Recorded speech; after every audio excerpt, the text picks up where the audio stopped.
प्रभु राम देव भगवान अल्लाह खुदा ईश आदि नाम एक ही शक्ति के हैं। वो कैसा है, कहां है, कैसे मिलता है, किसने देखा है? ये प्रश्नवाचक चिन्ह पूर्ण रूप से हटाने के लिए अवश्य सुनिए जगत गुरु तत्वदर्शी संत रामपाल जी महाराज के अमृत वचन, सर्व पवित्र धर्मों के पवित्र शास्त्रों के आधार पर।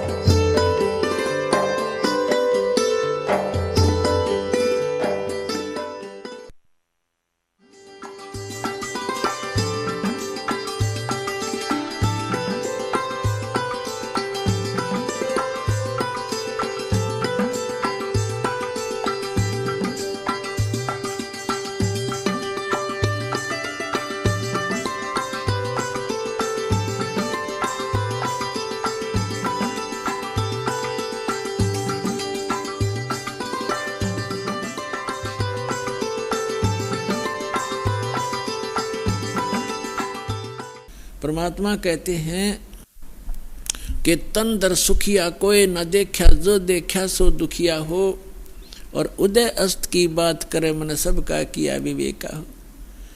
देखो निर्धन तो वैसे ही दुखी है, उसको तो सारे ही कष्ट उठाने पड़ते, भूख से भी परेशान, कपड़े वस्त्र मकान भी नहीं। तो परमात्मा कहते हैं तन धर सुखिया कोई न देखा, जो देखा सो दुखिया हो। और उदय अस्त की बात करें कि ऐसे ऐसे राजा हो गए जिनका सूर्य अस्त हो और सूर्य उदय हो, वहां तक उसका राज हो, यानी पूरी पृथ्वी का शासक भी मैंने देख लिया। और ब्रह्मा विष्णु महेश को भी देख लिया, ये भी सुखी नहीं। और आप इस लोक में एक कोठी एक फैक्ट्री ला ली तो आप इसी में सुख मान लिया। एक कार ले ली को एक सेकंड का भरोसा नहीं, वह कार ले डूबे, पूरे परिवार का नाश हो जाए। तो बिना ज्ञान के डले ढो रहे थे पुण्यात्माओं। सौभाग्य आपका, आपका जन्म ऐसे समय में हुआ, धन्य आपके माता पिता जिनसे जन्म हुआ। आपका ऐसे समय में जन्म है और आपको ज्ञान हो रहा है, प्रमाण आपके सामने है, बच्चे से लेकर बूढ़े तक आज शिक्षित है। और आसानी से परमात्मा ने ऐसे इंस्ट्रूमेंट बनवा दिए। ये मैन माइंड नहीं है, ये गॉड गिवन माइंड से बनवाए गए हैं, ताकि अपने बच्चों को घर बैठे वो संदेश पहुंचा सके और प्रमाणित कर सके, सब सदग्रंथों से आप परिचित हो सके। तो जो प्रसंग चल रहा है वहीं आते हम। तो परमात्मा कहते हैं हमने तन दर सुखिया कोई ना देखा, जो देखा सो दुखिया हो। उदयस्त की बात करें मैंने सबका किया विवेका हो। कहते हैं घाटे बाधे लाभ हानि में सारे दुखिया। लाभ हो गया किसी को, मान ले 2 लाख रुपए मिल गए कितने किसी सौदे में, उसको कैसी प्रेरणा करता है ये काल कि कोई ऐसा बिजनेस कर दूं, 5 लाख लेगा उधारे और 2 लाख वो 7 लाख ला कर बैठ जाएगा और उसमें हो जाएगा घाटा। वो 2 लाख भी गए, टेंशन नहीं होगी। वो लाभ था वो भी टेंशन में बदल गया। और घाटे में तो दुख होता ही होता है। कहते हैं घाटे बाधे, घाटा माने हानि और बाधा माने लाभ। लाभ हानि में भी दुख है। घाटे बाधे सब जग दुखिया। और के गृहस्थी बैरागी हो। सुखदेव ने इस दुख के डर से गर्भ में माया त्यागी हो। फिर बताते हैं कि जंगम दुखिया, जोगी दुखिया, तपस्वी को दुख दूना हो। आस्था तृष्णा सब में व्यापत, कोई मैल नहीं सुनना हो। फिर परमात्मा कहते हैं कबीर परमेश्वर जी कि साच कहूं तो जग नहीं माने, पर भाई झूठ कही ना जाई हो। ये ब्रह्मा विष्णु शिव जी दुखिया जिन ये राह चलाई हो। पुण्यात्मा आज से 700 वर्ष पहले कोई ये कहे कि ब्रह्मा विष्णु महेश नासवान हैं, ब्रह्मा विष्णु महेश महादुखी हैं, तो सिर फुड़वाने वाली बात थी। क्योंकि आज इतना शिक्षित समाज है, स्वतंत्र भारत है और प्रजातंत्र है, उसके अंदर दास के साथ कितने जुल्म हो गए। या साचीकरण में झूठे मुकदमे बना दिए, जेल में डाल दिया है, और रोज लाठी ठाठाओं या 1.5 आदमी। क्यों? उनकी रोजी रोटी बंद होगी, उनका ज्ञान समाप्त हो गया। पर जीखे बात नहीं बने ये तो स्वीकार करना पड़ेगा, क्योंकि जग जनता शिक्षित है। तो 600 वर्ष पहले ये बातें कहा करते परमात्मा के साथ, कैसे कह तो लेते कबीर जी की। कभी आने वाले समय में आपको सुनाएंगे वो कहानी परमात्मा के साथ। परमात्मा ने हमें 600 वर्ष पहले ये जानकारी देना चाहा था, जो दास उन्हीं की दी हुई आज आपके रूबरू कर रहा हूँ, और सदग्रंथों से मेल कर रहा हूँ कि सदग्रंथों में भी लिखा था और भगवान भी बताया करते थे। लेकिन ये अज्ञानी संत ऋषि महर्षि आचार्य और शंकराचार्यों ने हम तक ये ज्ञान आने नहीं दिया, विरोध करा दिया, हमें मूर्ख बना दिया, और हमें हमारे सभी पूर्वजों को पशु बनवा दिया, भूत बनवा दिया और नरक बना दिया उनका जीवन। अब जैसे श्री देवी भागवत के प्रथम स्कंद में सचित्र मोटा टाइप गीता प्रेस गोरखपुर से प्रकाशित के 28-29 पृष्ठ पे व्यास जी पूछ रहे हैं नारद जी से। नारद जी बता रहे हैं कि मेरे पिता ब्रह्मा जी ने देखा कि विष्णु जी हठ योग कर रहे थे, समाधि लगाए बैठे थे। ब्रह्मा जी ने पूछा विष्णु जी से कि आप तो सर्वेश्वर हो, आप तो सारी उत्पत्ति करता हो, सबके मालिक हो, आप किसकी भक्ति कर रहे हो? तब विष्णु जी कहते हैं कि मैं अधिक समय तक ज्यादातर मैं तप करता हूँ, तप के बाद फिर मैं राक्षसों को मारने में लगा रहता हूँ, उनके साथ युद्ध करता हूँ। कुछ थोड़ा बहुत समय मिलता है तो लक्ष्मी जी के साथ, और फिर कहते हैं मैं देवी की पूजा करता हूँ, देवी की, दुर्गा की। और मेरे स्पिरिचुअल नॉलेज में, मेरे अध्यात्म ज्ञान में जितना मुझे ज्ञान है, इस देवी से ऊपर कोई भगवान नहीं। तो इससे ये सारा कंसेप्ट क्लियर हो गया। ना नारद जी ने ज्ञान, ना व्यास जी को ज्ञान, ना ब्रह्मा जी को ज्ञान, और ना विष्णु जी को ज्ञान। और विष्णु जी कितने सुखी, कहते पहले तप करता हूँ, बैटरी चार्ज करता है, सिद्धियाँ प्राप्त करके फिर राक्षसों से लड़ता है, वो सिद्धियाँ भी समाप्त हो जाती हैं, फिर तप करना पड़ता है, और थोड़ा बहुत समय मिलता है तो थोड़ी बहुत देर लक्ष्मी के पास बैठ बूठ लेता हूँ, नहीं तो फिर यही क्रिया में लगा रहता हूँ, तो खाक सुख है। और श्री कृष्ण उर्फ श्री रामचंद्र जी यहाँ आए थे पृथ्वी पर, उनका एक पल भी सुखी नहीं। बचपन से ही विवाह होते ही वनवास हुआ, सीता का अपहरण हुआ, रावण के साथ लट्ठम लट्ठा। आते ही सीता वापस ले आए, करोड़ों आदमी मरवा के। आती फिर घर से निकाल दी गर्भवती पत्नी, पति बच्चे कहीं, आप कहीं, वो जीव सुखी नहीं हो सकता चाहे कितनी बात बनावे। जिसका परिवार कहीं जंगल में पता नहीं वो मर रहा है या भूखा है या प्यासा है, और स्वयं से राजा के राष्ट्रपति बन जा। वो तो एक यहूदा के राजा थे, छोटे से टुकड़े के। उसके बाद श्री कृष्ण रूप में जन्मे। श्री कृष्ण का जीवन देख लो, कहाँ सुखी हुए। जेल में जन्म हुआ, मामा दुश्मन बन गया, कहीं कभी कहीं छुपाया उनको, कभी कहीं छुपाया, फिर कभी जरासिंह मारने आ रहा है, कभी कोई आ रहा है, कोई शिशुपाल दुखी कर रहा है।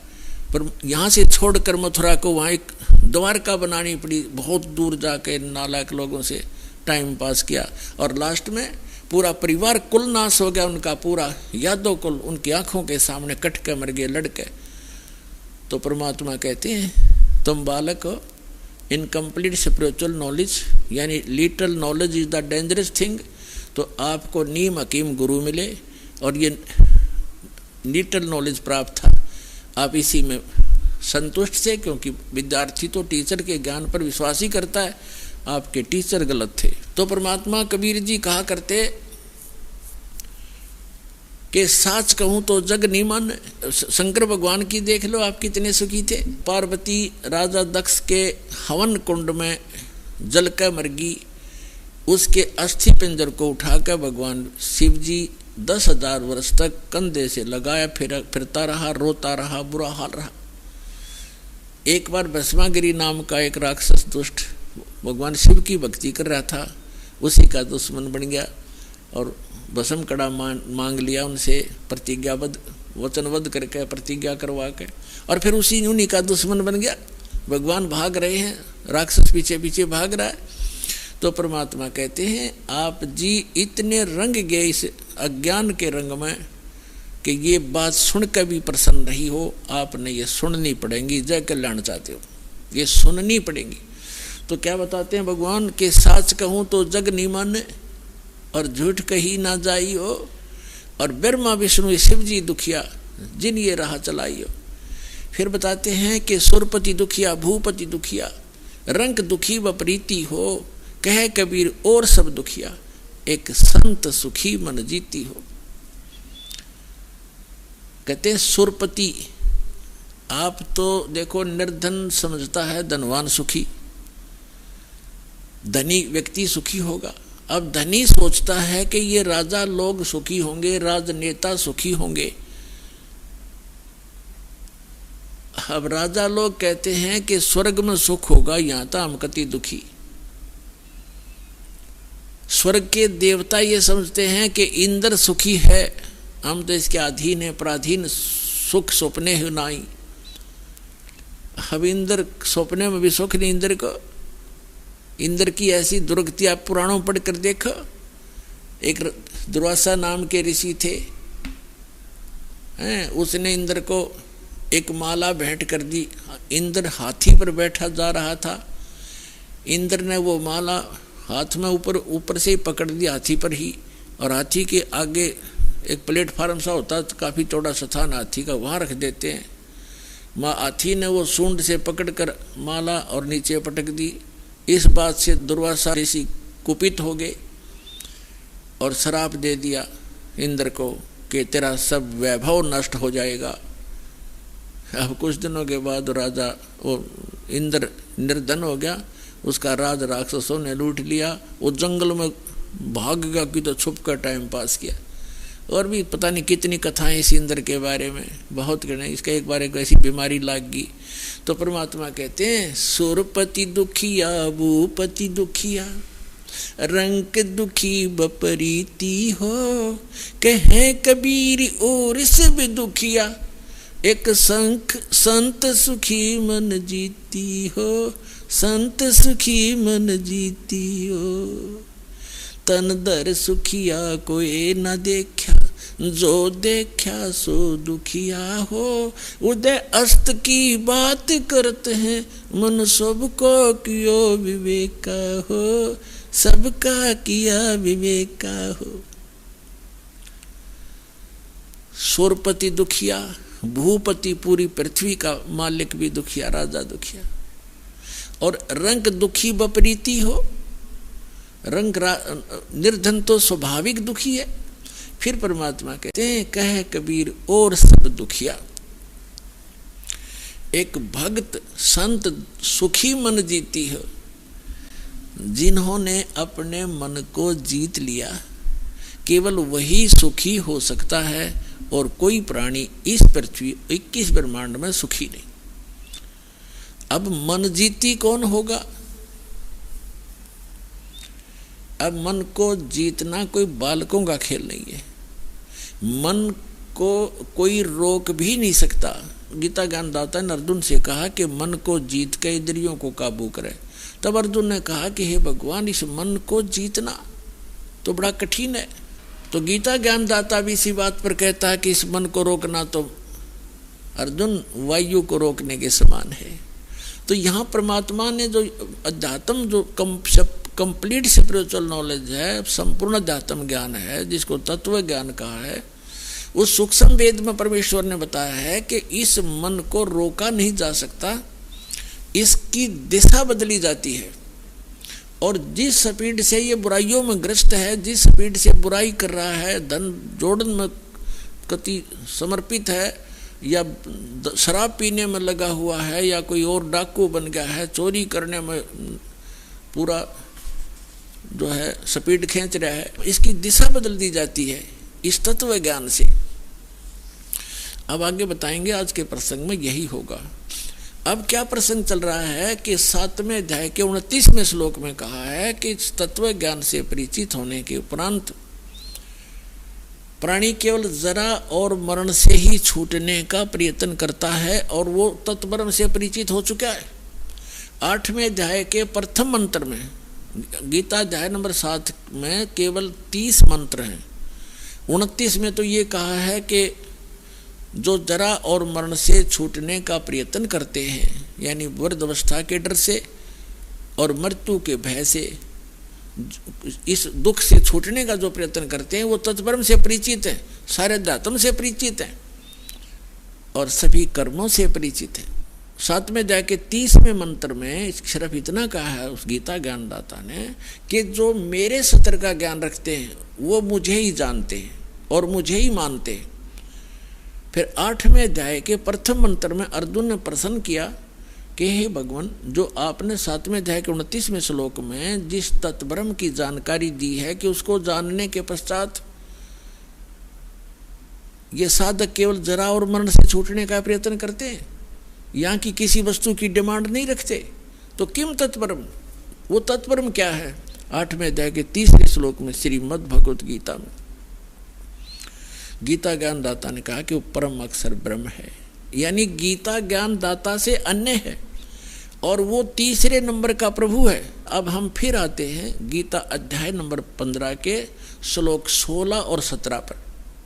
श्रीमद् भगवत गीता अध्याय नंबर 15 के श्लोक नंबर 16 में दो पुरुष, सरपुरुष और अक्षर पुरुष, इन्हीं को सरब्रह्म भी कह सकते हैं, इसको अक्षर ब्रह्म भी कहते हैं, इनके अन्य पर्यायवाची नाम हैं।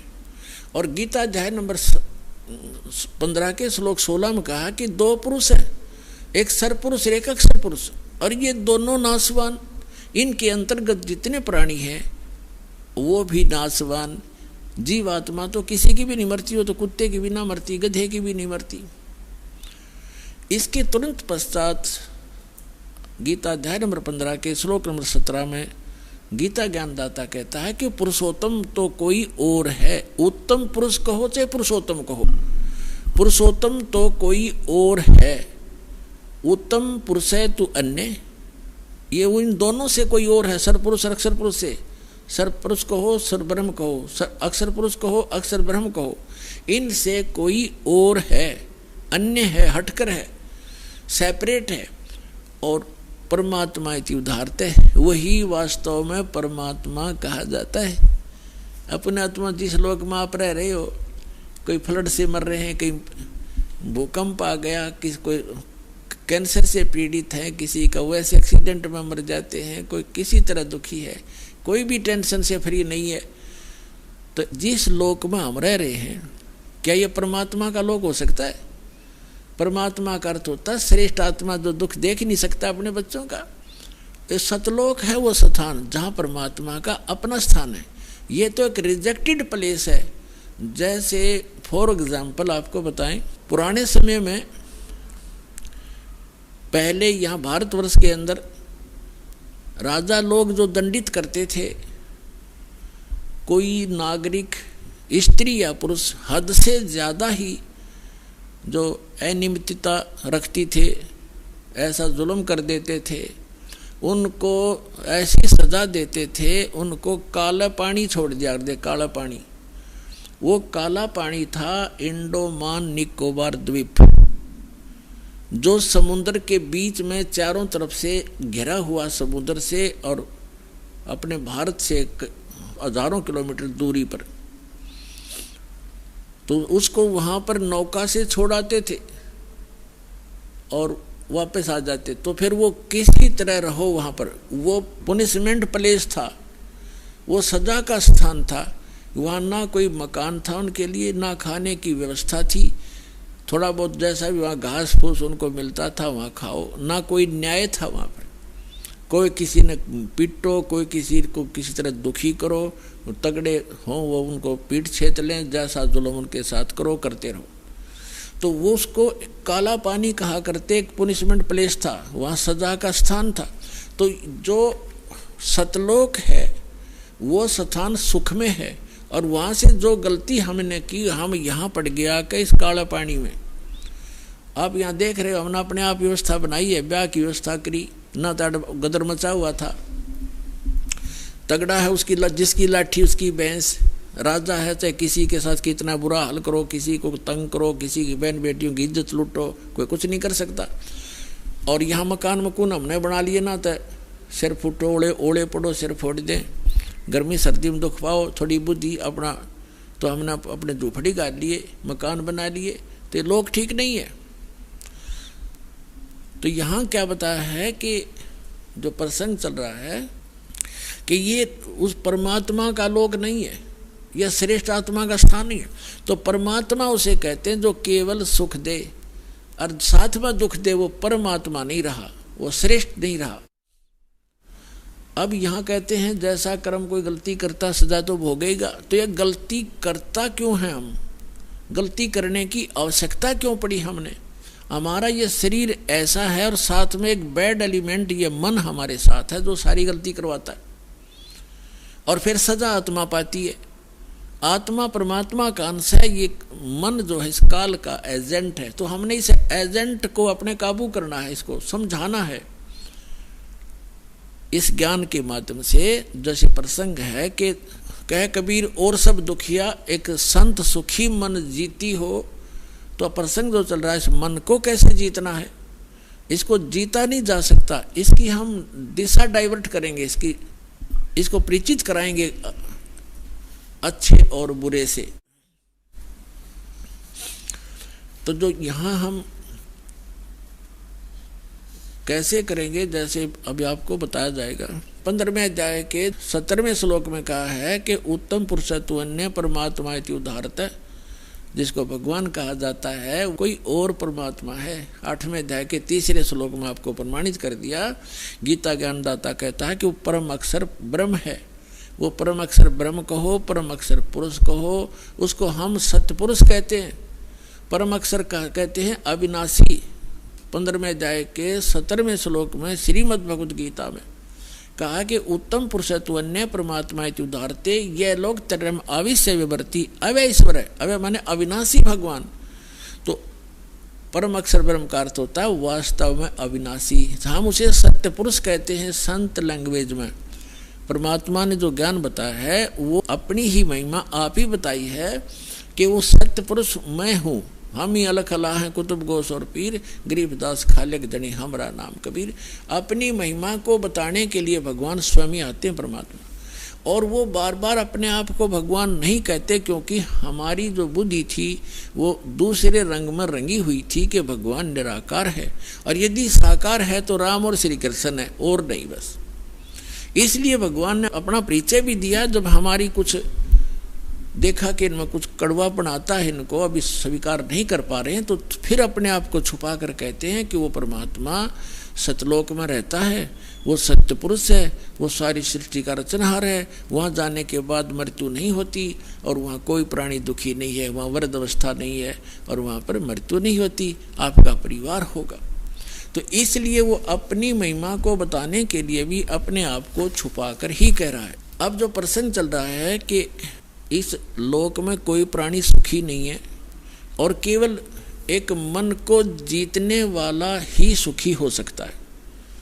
अब मन को जीतना कैसे है, उसके लिए आपको आज का जो सत्संग दास सुनाना चाहा था अब प्रारंभ कर पाऊंगा। अभी तक तो इसकी भूमिका बनी है। आज का सत्संग है कि तीन प्रभुता मान्या करते, श्री ब्रह्मा रजगुण, श्री विष्णु सतगुण और श्री शिव जी तमगुण। हम केवल इन्हीं को मानते थे, और भूल भटक कर कोई एक आधा कहता था कि कोई ब्रह्म है। ब्रह्म इससे आगे ज्ञान देने वाला इस पृथ्वी पर नहीं हमने पाया, केवल परमात्मा या परमात्मा से परिचित उन महापुरुषों को छोड़कर। उनकी अमर वाणी में यह प्रमाण पहले ही था, उसको हम समझ नहीं सके, बेशक पढ़ते रहे। और फिर 3 पुरुष, इनसे हटकर वास्तव में 3 पुरुष कौन है? सरपुरुष 21 ब्रह्मांड का स्वामी, जिसको ब्रह्म काल कहते हैं, ज्योति निरंजन भी कहते हैं। और दूसरा अक्षर पुरुष, जिसको अक्षर ब्रह्म भी कहते हैं, जो 7 शंख ब्रह्मांड का स्वामी है। 7 शंख, नील, पद्म, शंख, ये गणित की रीति से समझा जा सकता है। और तीसरा जो परम अक्षर ब्रह्म है, गीता अध्याय नंबर 8 के श्लोक नंबर 3 वाला, गीता अध्याय नंबर 15 के श्लोक नंबर 17 वाला, वो असंख्य ब्रह्मांड का स्वामी, असंख्य यानी इंक्लूडिंग सरपुरुष एंड अक्षर पुरुष, इन सब के ऊपर जिसकी प्रभुता है उसको वासुदेव कहते। वासुदेव माने सबके ऊपर जिसकी प्रभुता है वो वासुदेव है। वेदों में वासुदेव जो शब्द है वो पूर्ण परमात्मा के लिए है, और हमारे ऋषि महर्षि हमारे बच्चों के नाम वेदों के आधार से ही रखा करते थे। लेकिन जैसे आज कोई रामचंद्र नाम रखे हुए अपने बच्चे का, अच्छी बात है, रामचंद्र एक अच्छा नाम है, लेकिन वो रामचंद्र थोड़ा ही हो सकता, उसका बच्चा जो दशरथ का पुत्र था। तो शुभ नामों से हम अपना नाम अपने बच्चों का रखते रहे। इसी प्रकार जो श्री कृष्ण जी को वासुदेव हम माना करते थे, श्री कृष्ण वासुदेव नहीं थे, उनके पिताजी का नाम था वासुदेव और वेदों से लिखा हुआ था। लेकिन वासुदेव का जो डेफिनेशन है वो है कि सब के ऊपर जिसका वास हो वो प्रभु। तो अब जो प्रसंग हम आपको सुनाने जा रहे हैं कि अब 3 पुरुष, तो ये हो गए सरपुरुष, अक्षर पुरुष और परम अक्षर पुरुष। सरब्रह्म, अक्षर ब्रह्म और परम अक्षर ब्रह्म। जिसको हम अक्षर ब्रह्म को हम कहते हैं कंप्लीट गॉड, परम अक्षर ब्रह्म को हम कहते हैं कंप्लीट गॉड, पूर्ण परमात्मा, सबका क्रिएटर, सबका उत्पत्ति करता, हम उसको सत्य पुरुष भी कहते हैं। और अन्य जो भगवान है वो नाशवान है। इस परम अक्षर ब्रह्म को छोड़कर सबकी जन्म मृत्यु होती है। उनके अंतर्गत जितने प्राणी हैं उनकी भी जन्म मृत्यु होती है। अब जिस लोक में हम रह रहे हैं ये महा दुखदायी लोक है। यहाँ जन्म मृत्यु सदा बनी रहेगी और पुण्य से अच्छे पोस्ट प्राप्त हो जाएंगे, पाप से पशु पक्षी बन जाओगे और 84 लाख जन्म मरण का ये चक्र सदा बना रहेगा। जब तक हम उस परम अक्षर ब्रह्म की भक्ति, उनके द्वारा बताए गए कंप्लीट स्पिरिचुअल नॉलेज, संपूर्ण अध्यात्म ज्ञान, तत्व ज्ञान के आधार से नहीं करेंगे तो उसके लिए क्या बताया है? मन तो चल रे सुख के सागर, जहाँ शब्द सिंधु रत्नागर।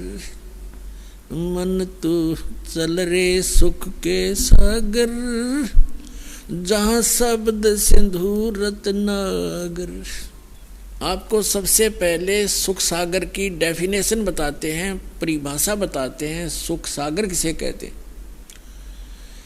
शंखों लहर मेर की उपजे, कहर नहीं जा कोई, दास गरीब अचल अविनाशी, सुख का सागर सोई।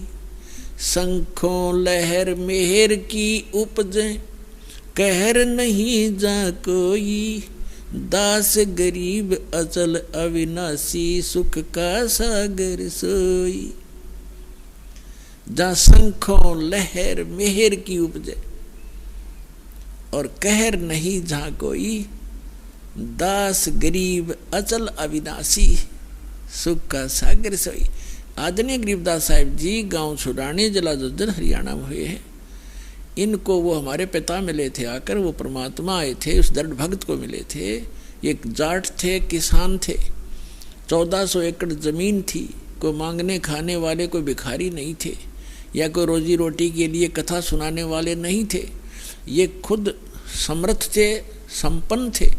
और उनको आकर परमात्मा 10 वर्ष की उम्र में मिले, सचखंड लेकर गए, जहाँ मालिक रहते हैं, जहाँ हम रहा करते थे पहले। हम यहाँ काला पानी आगे वहाँ गलती करके, अब हमें वापस ले जाया जा रहा है सुधार करके। आपकी अपनी वृत्ति सुधारो, यहाँ के लोक की इच्छा हटाओ और फिर वहाँ चलेंगे जहाँ हम सदा सुखी रहेंगे। यहाँ से तो जाना पड़ेगा, चाहे कोई खरबपति है और ये भी पता नहीं कब छूट जाए जीवन। यहाँ की वस्तु की आशा करे, तेरा धिक्कार है। अज्ञान भरा हमारे अंदर, बगैर ज्ञान के हम यहीं फंसे बैठे रहे। अब परमात्मा यहाँ बताते हैं कि क्या मांगू कुछ थिर न रहाई, और देखत नैन चला जग जाई। 1 लख पूत 1.25 लाख नाती, उस रावण के आज दीवान बाती। फिर बताते हैं कि कहे कबीर अंत की बारी, जैसे हाथ झाड़ कर चला जुआरी। अब परमात्मा कहते हैं क्या मांगोगे तुम यहाँ पर, क्या मांगोगे? जैसे संतान नहीं, एक पुत्र मांग लोगे, चलो वो भी दे दूंगा। कोई निर्धन है, धन मांग लोगे। क्या एक कोठी एक कार मांग लोगे, वो तो कोई बात बड़ी नहीं। फिर इस तो बन गया क्या? क्या बताते हैं कि 1 लाख पुत्र थे रावण के।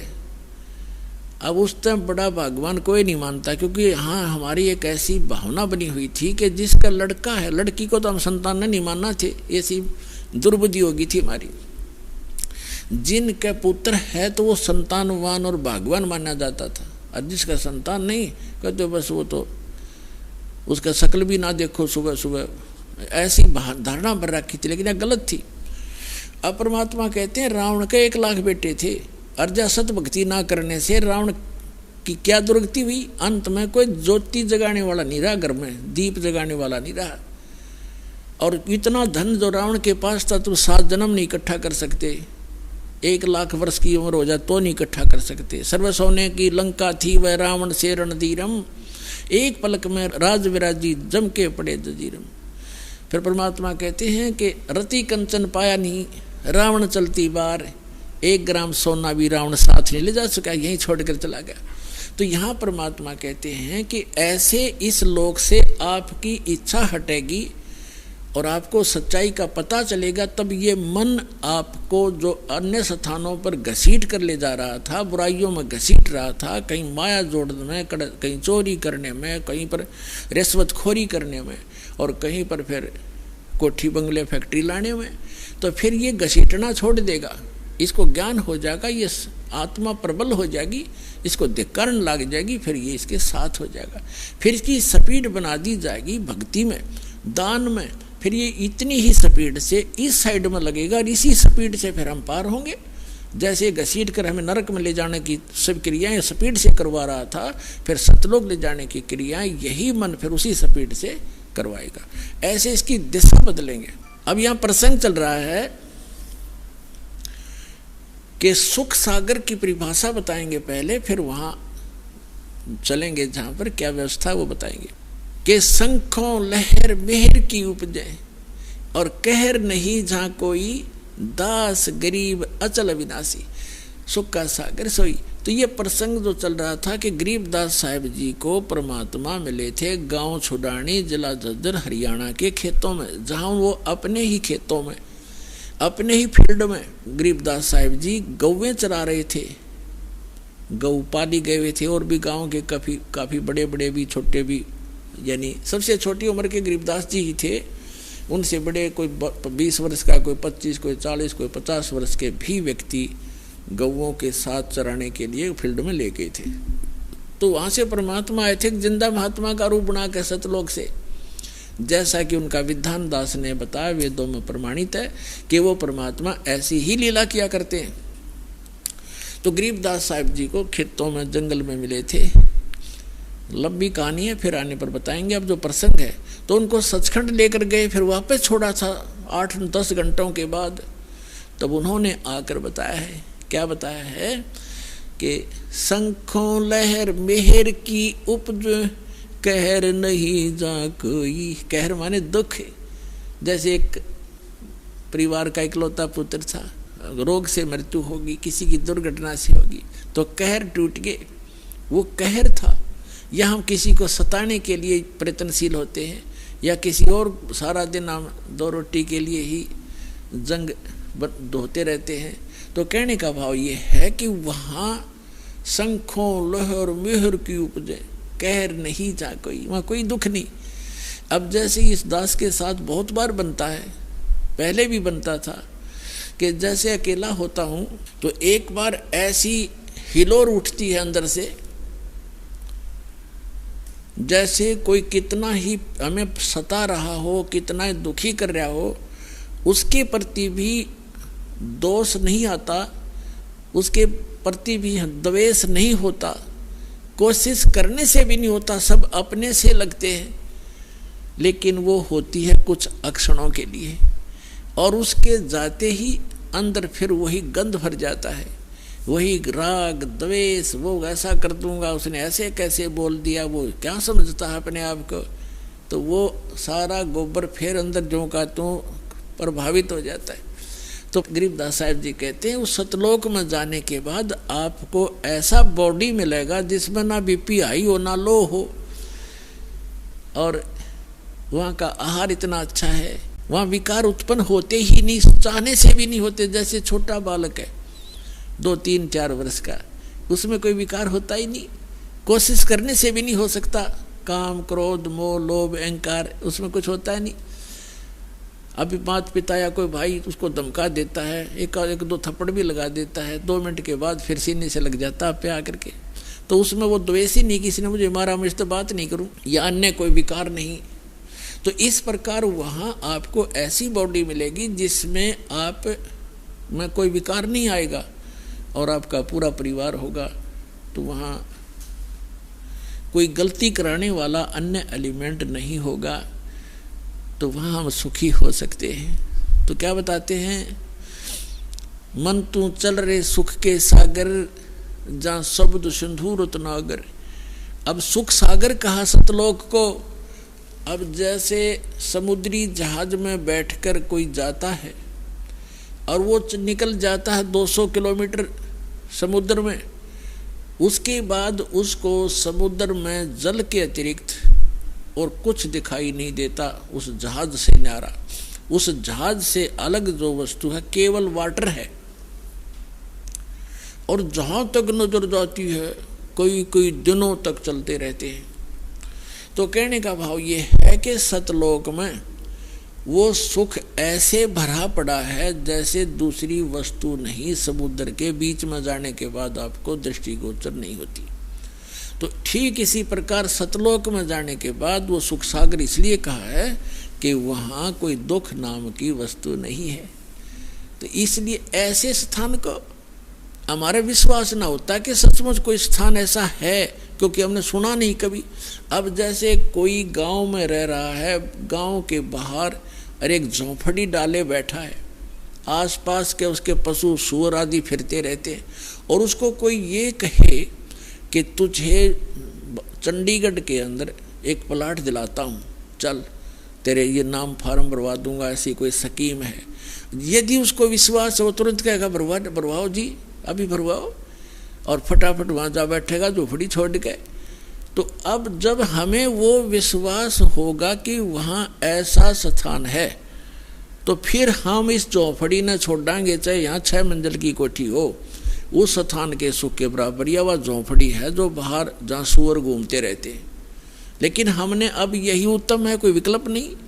और ये झोपड़ी जो है कितनी बड़ी कोठी है, कल मृत्यु हो जाएगी, सत्साधना नहीं की तो कुछ दिनों के बाद वहीं गधा बनकर कुत्ता बनकर कुट्ठी के बाहर ही घूम रहा होगा, उसमें प्रवेश करने के लिए उसको अलाउड नहीं होगा।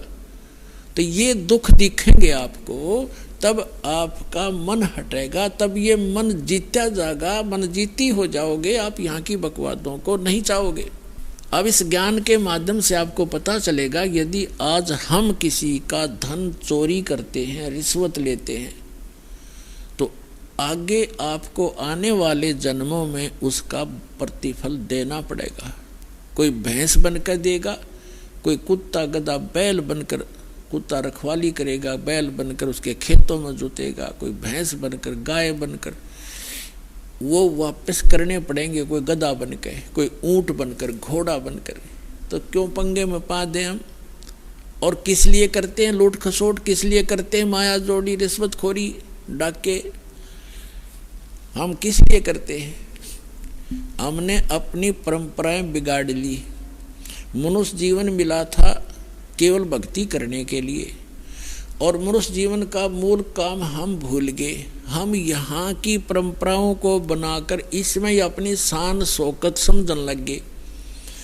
किसी के पास धन हो गया और उसने लड़की का विवाह करने लगा, तो उसने लड़की के विवाह में कि उसके पास पैसा है, चाहे कहीं से भी प्राप्त है, पूर्व संस्कार से है या 2 नंबर से किया है, तो उसने लड़की के विवाह में सारे फंड कर दिए, डीजे बजाना, फलाना करना, इतने व्यक्ति बुलाने हैं, ऐसा धन देना है, इतना दान दे दिया, कुट कार दे दी हैं। अब उसने तो दे दी, उसने तो बकवाद कर दी क्योंकि पैसा है। अब गरीब आदमी की लड़की का जब विवाह होता है तो आत्मा तो उसकी भी रोती है। तो पिता भी समझता है कि आज पड़ोस में एक लड़की का विवाह हुआ है, उसको ऐसा वैसा दिया गया है, इतने उसको कपड़े दिए हैं, इतने गहने दिए।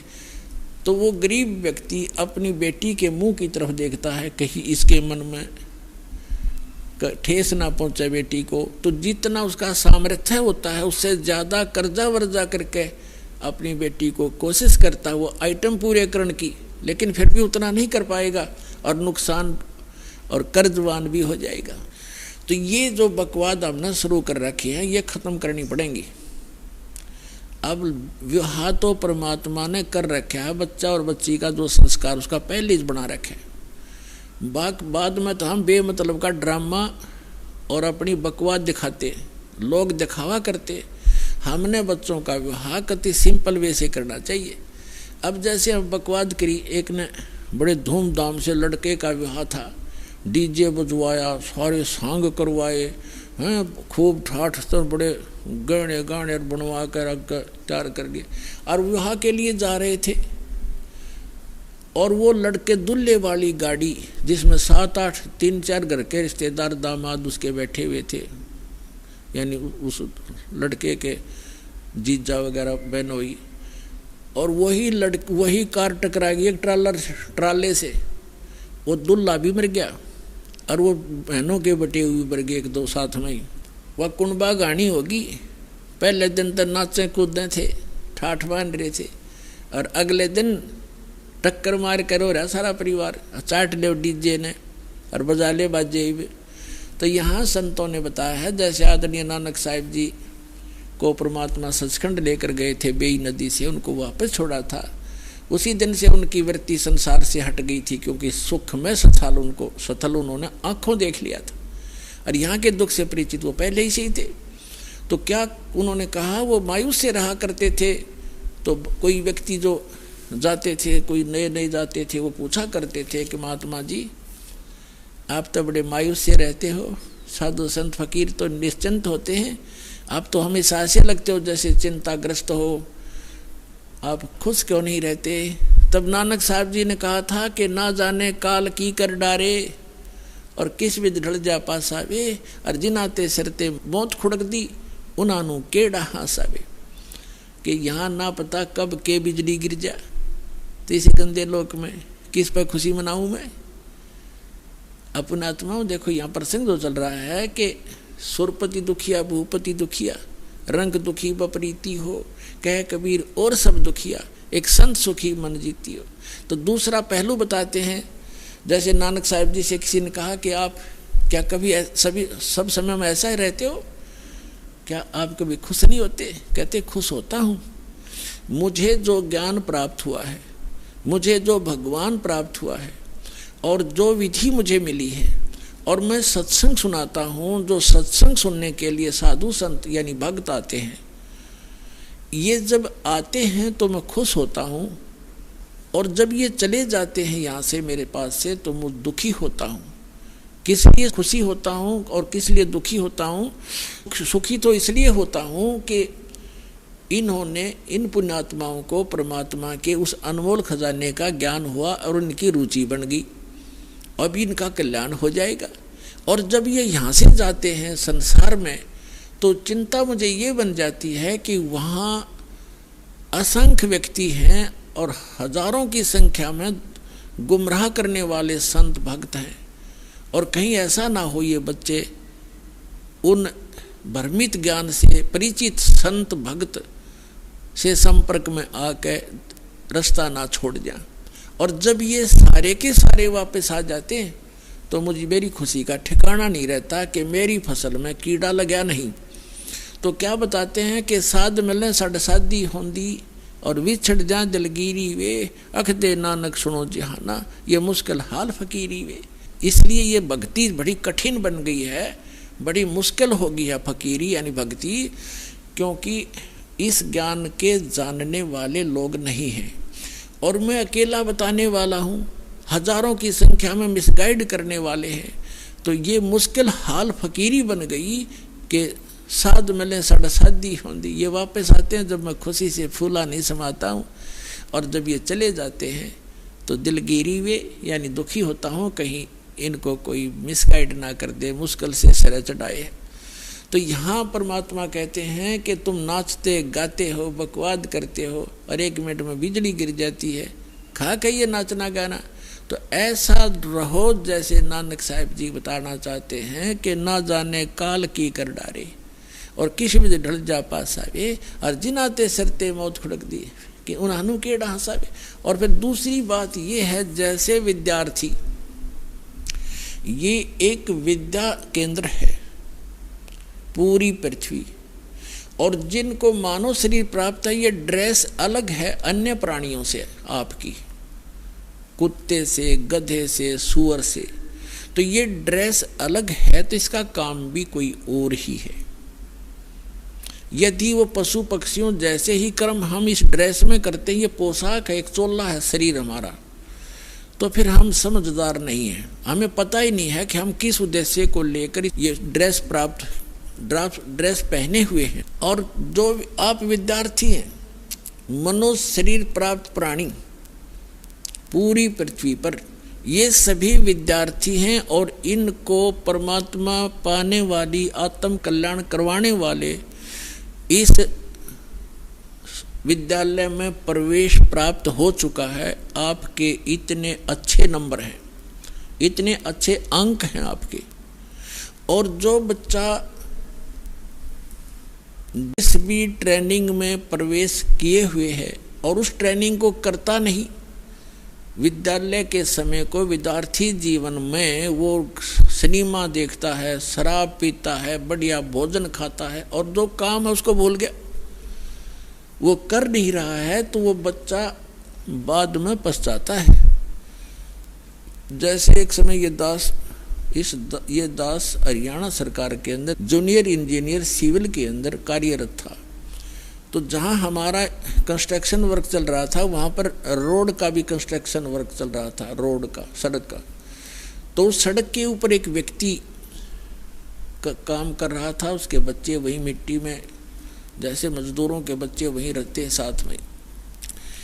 और वहाँ पर एक एक्शन आ गया, उसी रोड का एक्शन, एक अधिकारी होता है, कार्यकारी अधिकारी, इंजीनियर। तो वो जब वो चला गया इंस्पेक्शन करके, तो वो व्यक्ति क्या कहता है मजदूर के, ये मेरा क्लास फेलो था, ये एक्शन कभी हम एक विद्यालय में पढ़ा करते थे, मेरे भाग फूट गए, मैं पढ़ा नहीं, आज मजदूरी कर रहा हूँ और मेरे बच्चे भी देखो यहीं पढ़े हैं, और ये पढ़ गया, समय का सदुपयोग कर गया, आज देखो कारों में चलता है, इसके बच्चे पंखों के नीचे कोठियों में लेटे हुए हैं। अब वो रो रहा था इस बात को याद करके। तो यहाँ परमात्मा आपको याद दिलाना चाहते हैं कि उस समय आप रोओगे, पछताओगे। जब ये समय हाथ से छूट जाएगा मनुष्य जीवन का, तो इसी तरह पछताओगे। ये विद्यालय का समय है आपका, ये मनुष्य जीवन जब तक है आप विद्यार्थी हैं, और इसमें ये कार्य नहीं किया भक्ति वाला, तो बाद में पशु पक्षी बनकर रोया करोगे। गरीबदास जी कहते हैं, ये संसार समझदा नहीं, कहंदा श्याम दोपहरे नु, गरीबदास ये वक्त जाता रोगे इस पैरे नु। ये मनुष्य जीवन एक बार हाथ से छूट गया, इस पैरा माने समय को रोया करोगे। फिर जैसे कुत्ता रात्रि में ऊपर को मुंह करके रोता है, उसकी आत्मा में कभी ना कभी वो बात याद आती है, मैं कितना गलती किए हुए हूँ, आज मैं कहाँ पड़ा हूँ, लेकिन हो कुछ सेकंड के बाद फिर वो भूल पड़ जाती है। तो ये प्रसंग जो बताया जा रहा है आपको, कहते हैं कहे कबीर और सब दुखिया, एक संत सुखी मन जीती हो। अब आपने ये उद्देश्य बनाना पड़ेगा कि हम विद्यार्थी हैं, मनुष्य जीवन प्राप्त प्राणी, चाहे स्त्री का है चाहे पुरुष का, ये मानव शरीर कहा जाता है। तो ये जितने भी मानव शरीर प्राप्त प्राणी हैं, ये विद्यार्थी हैं। इनका उद्देश्य परमात्मा पाना, आत्म कल्याण करवाना है। वो दूसरी बात है कि किसने कौन सी ट्रेनिंग कर रहा है। जैसे कोई विष्णु की साधना कर रहे हैं तो वो ट्रेनिंग उसकी न्यारी है, स्वर्ग तक की पहुंच है, वहां से फिर वापस जन्म मृत्यु सदा बनी रहेगी। ऐसे कोई विष्णु शंकर जी की पूजा करता है तो वो भी वो ट्रेनिंग अलग है, उसका लाभ अलग है, भिन्न है। कोई ब्रह्म तक की साधना करता है, वो ब्रह्म की ट्रेनिंग कर रहा है, वहां जाने की, ब्रह्म लोक में चला जाएगा, पुण्य समाप्त करके फिर वापस आएगा। गीता अध्याय नंबर 8 के श्लोक नंबर 16 में प्रमाण है कि ब्रह्म लोक पर्यंत भी सभी प्राणी पुनरावृत्ति में, वहां गए हुए भी जन्म मृत्यु में ही रहेंगे। तो इसी प्रकार जो अक्षर पुरुष की तो यहाँ साधना कोई करता ही नहीं, क्योंकि उसके लोक में जाना नहीं होता। हमने फिर उसके बाद तो पार ब्रह्म, सबसे परला परमात्मा, जिसको परम अक्षर ब्रह्म कहा है, संतों ने उसको पार ब्रह्म कहा। पार ब्रह्म, एक पर ब्रह्म, और तीसरा पार ब्रह्म, पार माने सबसे पार का, सबसे ऊपर वाला, सबसे परली पार का। तो हमने साधना उस पार ब्रह्म की करनी है, परम अक्षर ब्रह्म की करनी है, पर ब्रह्म की नहीं करनी, ना ब्रह्म की करनी। उसकी प्राप्ति का उद्देश्य नहीं रखना। साधना अलग चीज होती है, लेकिन प्राप्ति का टारगेट हमने सतलोक का बनाना है, सचखंड में जाने का, जहां जाने के बाद लौटकर फिर संसार में नहीं आते। अब हम आते हैं, मन तू चल रे सुख के सागर, जहाँ शब्द सिंधु रत्नागर। शब्द सिंधु यानी जहाँ सुख का सागर, सुख ही सुख है। फिर कहते हैं कोट जन्म तन भरमत हो गे, कुछ ना हाथ लग्या रे, कुकर सुकर खरबा बोरे, कौआ हंस बुगारे। कोटि जन्म तू राजा की, ना मिटी न मन की आशा, भिक्षुक होकर दर दर घूम्या, ये मिला न निर्गुण रासा। इंद्र कुबेर ईश की पदवी, ब्रह्मा वरुण धर्मराया, विष्णुनाथ के पुरकों जाके तू फिर भी वापस आया। असंग जन्म तन मरत्या हो गे, जीवित क्यों न मरे रे, द्वादश दर महल मठ बोरे, बहुर न दे धरे रे। फिर बताते हैं दोजक भिष्ट सभी तैं देखे, राजपाट के रसिया। दोजक भिष्ट सभी तैं देखे, राजपाट के रसिया, तीन लोक से तिरपत नाही, ये मन भोगी खसिया। सतगुरु मिले तो इच्छा मेटे, पद मिल पदे समाना, चल हंसा उस लोक पठाऊं, जो आदि अमर अस्थाना। चार मुक्ति जहाँ चंपी करती, माया होरी दासी, दास गरीब अभय पद पर से, वो मिले राम अविनाशी। गरीबदास साहिब जी ने परमात्मा को देखा, परमात्मा से प्राप्त स्पिरिचुअल, कंप्लीट स्पिरिचुअल नॉलेज, वो संपूर्ण अध्यात्म ज्ञान के आधार से क्या बताया है कि कोट जन्म तन भरमत हो गए, करोड़ जन्म हो गए, जन्म और मृत्यु प्राप्त करते ने, लेकिन तेरी चलो चलो नहीं मिटी, स्थाई स्थान नहीं मिला, जहाँ जाने के बाद साधक फिर लौटकर कभी संसार में नहीं आते, वो स्थान नहीं मिला। कोटि जन्म तो भरमत हो गए, कुछ ना हाथ लग्या रे, और कुकर कुत्ता सुकर सुअर खरगदा, कुकर सुकर खरबा बोरे, कौवा हंस बगारे। और कोटि जन्म तू राजा की न, मिटी न मन की आशा, और भिक्षुक होकर दर दर घूम्या, ये मिला ना निर्गुण रासा।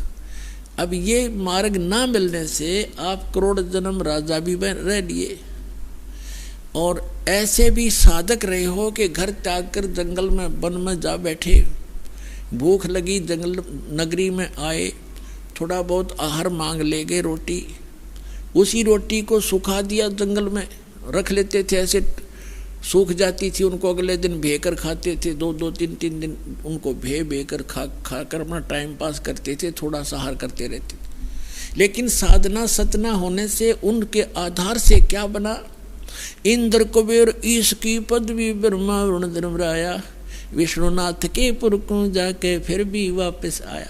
उन साधनाओं से इंद्र की पदवी भी प्राप्त कर ली, स्वर्ग के राजा भी बन गए, कुबेर भी धन के देवता, वित्त मंत्री भी बन गए, और ईश ब्रह्मा विष्णु महेश तक की पदवी भी तुमने प्राप्त कर ली, क्योंकि ब्रह्मा विष्णु महेश की भी जन्म मृत्यु होती है, अभी आपको प्रमाणित कर दिया। इंद्र कुबेर ईश की पदवी ब्रह्मा वरुण धर्मराया, और विष्णुनाथ के पुर को जाके फिर भी वापस है। असंख्य जन्म तो मरत्या हो गए, जीवित क्यों ना मरे। अब यहाँ बताया कि मिलाना निर्गुण रासा, तुझे ये सत साधना ना मिली, ये मार्ग नहीं मिला सही भक्ति का। क्या बताते हैं, सुखदेव ने 84 भुगती बिना पजावे खरवो, तेरी क्या बुनियाद पुरानी तू पंडा पंथ पकड़वो। सुखदेव जैसे ऋषि ने भी ये मार्ग ना मिलने से गधे की योनि पाई, और पजावे के ऊपर उसने ईंटें ढोई। कहते सुखदेव ने 84 भुगती बिना पजावे खरवो, तेरी क्या बुनियाद पुरानी तू पेंडा पंथ पकड़वो। तेरी क्या औकात है भोले आत्मा, तो वो पेंडा माने रास्ता, मार्ग भक्ति का, वो यथार्थ भक्ति मार्ग ग्रहण कर पकड़। फिर बताते हैं, असंग जन्म तन मरत्या होगे, जीवित क्यों न मरे रे, द्वादश दर मद महल मठ बोरे, बहुर न दे धरो रे। गीता अध्याय नंबर 15 के श्लोक नंबर 4 में कहा है कि उस तत्व ज्ञान की प्राप्ति के पश्चात परमेश्वर के उस परम पद की खोज करनी चाहिए, जहाँ जाने के बाद साधक फिर लौटकर कभी संसार में नहीं आते। तो यहाँ बताते हैं कि असंग जन्म तन मरत्या हो गए, जीवित क्यों ना मरे रे। अब जैसे पुणात्माओं जीवित मरना है, इच्छाओं को घटाना है। एक तो ये ज्ञान से घटेंगी, ज्ञान के बिना मर्यादा बेशक बना कर बैठ जाओ ये नहीं बनती, ज्ञान से समाप्त होंगी। जैसे आप कोठी बना रहे हो, सारा जीवन ला दिया कोठी बनाने में, और कल मृत्यु होगी और कोठी रहेगी यहीं। एक सेठ था, आंखों देखा एक मजदूर बता रहा था कि हम वहाँ मजदूरी कर रहे थे और उसने कम्प्लेक्स बनाना था शहर के अंदर, रोहतक के अंदर, और शाम को मजदूरों की तनख्वाह देकर हम वही बैठे बैठे अपने गिन रहे थे तनख्वाह जो हमें मिली थी, और वो वहीं पर टूटी लगा रखी थी तराई तरुई के लिए, गर्मियों का मौसम था। वो स्नान करने लग गया वहीं टूटी के नीचे, नहा के धोती वो पजामा पहना था और कुर्ता हाथ में लिया था, जब मर गया वहीं हार्ट अटैक हो गया, बैठा बैठा रह गया। अब चाट ले उस कम्प्लेक्स ने, उड़ के गधा बन के कुमार के फंसेगा। तो परमात्मा कहते हैं जो काम इसका करने का वो भूल गए, बकवादों में लगे रहे तुम, तो इससे इच्छा हटेगी। तो यहाँ बता रहे हैं, यहाँ परमात्मा आपको सतर्क करना चाहते हैं कि ये लोग ठीक नहीं, जिस काम में सारा जीवन तुम लगा रहे हो ये काम केवल इतना ही नहीं है। अब प्राणी को यहाँ टाइम पास करने के लिए मकान भी चाहिए, से झोंपड़ी दे जाता, पर राम नाम बना रहे, भक्ति बनी रहे या दूर ना हो। और भक्ति बनी रही तो आपको जो भी कोई आपदा कोई आवश्यकता इस जीवन में पड़ेगी, भगवान आगे धर देगा, ठाका जबरदस्ती दे देगा आपको। अब परमात्मा कहते हैं कल्पे कारण कौन है, कर सेवा निकाम, सेवा माने पूजा, के निष्काम भाव से भक्ति कर और मन इच्छा फल देऊंगा जब पड़े मेरे तक काम। जब तुझे मेरे सतर का काम होगा तेरे प्राप्ति आओगी, मुझे नहीं दिखती। जैसे परमात्मा के ने एक भूमिका करके दिखाई है, जुलाहे का काम करके झोपड़ी में रह करके, और दुष्ट लोगों ने झूठी अफवाह फैला दी, झूठे पत्र लिख दिए थे कि कभी साहब भंडारा करेंगे, 18 लाख व्यक्ति आगे भंडारा खाने के लिए, और साथ में ये भी लिख दिया पर्चियों पर, चिट्ठियों पर कि प्रत्येक भोजन के बाद सबको एक दोहर देगा। बहुत अच्छा कंबल होता था, कंबल टाइप दोहर, कंबल नहीं होते थे बल्कि दोहर ही ज़्यादा प्रचलित थी उसमें, बहुत सुंदर महंगी। और एक असरपी, एक सोने की मोहर, आज तो 30,000 का होता है 10 ग्राम सोना, वो एक मोहर इतनी होती है 10 ग्राम की, कि वो दक्षिणा देगा। इस लालच में सारे तो आगे पृथ्वी के जितने साधु संत थे नकली असली, और परमात्मा एक झोपड़ी में बैठे, शाम का भोजन है तो सुबह का अन्न नहीं होता, ऐसी स्थिति में 18 लाख व्यक्ति आगे। तो कहते हैं एक लीला की दाता ने वो स्वयं ही हमारे को दृढ़ता लाने के लिए कि तुम भक्ति करना चाहो तो मैं बताऊं ऐसे करते रहो, और तुम्हारे ऊपर कोई भी ऐसी कोई दिक्कत आएगी किसी भी सतर की तो मैं आगे खड़ा पाऊंगा।